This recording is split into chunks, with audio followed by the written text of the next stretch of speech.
Pemirsa, Anda masih menyaksikan Dunia Kita yang dibawakan dari dua kota berbeda. Kalau tadi Anda sudah menyaksikan berbagai liputan mengenai kesehatan, sekarang beralih ke zaman prasejarah. Nah, rupanya Susi sudah berada di sebuah tempat yang dulunya pernah ditinggali dinosaurus ya, Sus? Betul, Nek. Colorado tidak hanya dikenal dengan isu kesehatannya, tapi di sini juga pernah ditemukan tulang belulang dari dinosaurus yang bernama Stegosaurus yang berusia sekitar 160 juta tahun yang lalu. Tidak jauh dari sini, yaitu hanya 20 mil saja.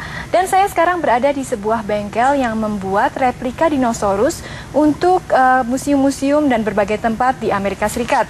Di samping saya juga sudah ada tulang belulang asli dari dinosaurus yang bernama Pteranodon. Dan ini adalah tulang belulang leher dari dinosaurus tersebut. Dan apa saja yang mereka lakukan di tempat ini, kita simak cerita berikut.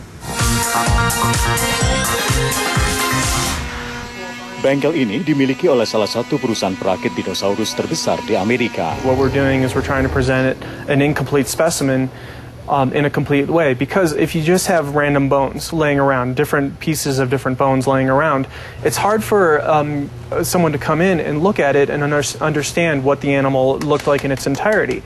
And by filling in the blanks, we're hoping that they see the real material that's been used in the reconstruction, but they also see what the animal looks like in its entirety. Tiap tahun, pusat perakitan di negara bagian Colorado ini memproduksi 4 hingga 5 rangka utuh dinosaurus.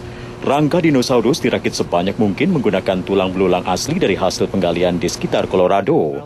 Bengkel di Colorado ini juga bekerja sama dengan para ahli di Museum Smithsonian di Washington, D.C.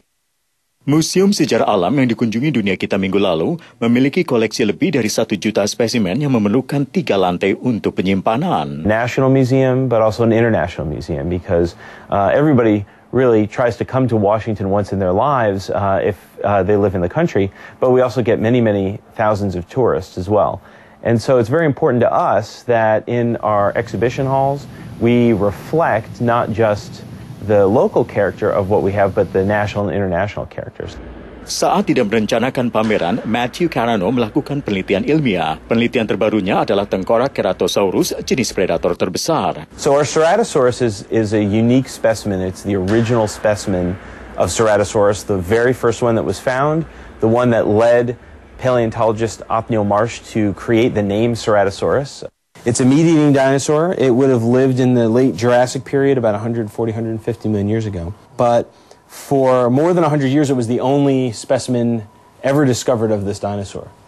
And so everybody who knew paleontology knew about this specimen because it was the only one. In the last maybe 20 or 30 years, there have been a couple more specimens, but it's a very, very rare dinosaur. Penelitian dan penggalian dinosaurus terus berkembang belakangan ini. Setelah sekitar 1.000 jenis dinosaurus ditemukan, menurut para ahli masih ada sekitar 2.000 jenis lagi yang belum diteliti. Memicu pusat dinosaurus seperti di Colorado dan Washington DC ini untuk bekerja keras mengemban tugas penting atas nama ilmiah. Untuk Dunia Kita, demikian laporan tim VOA.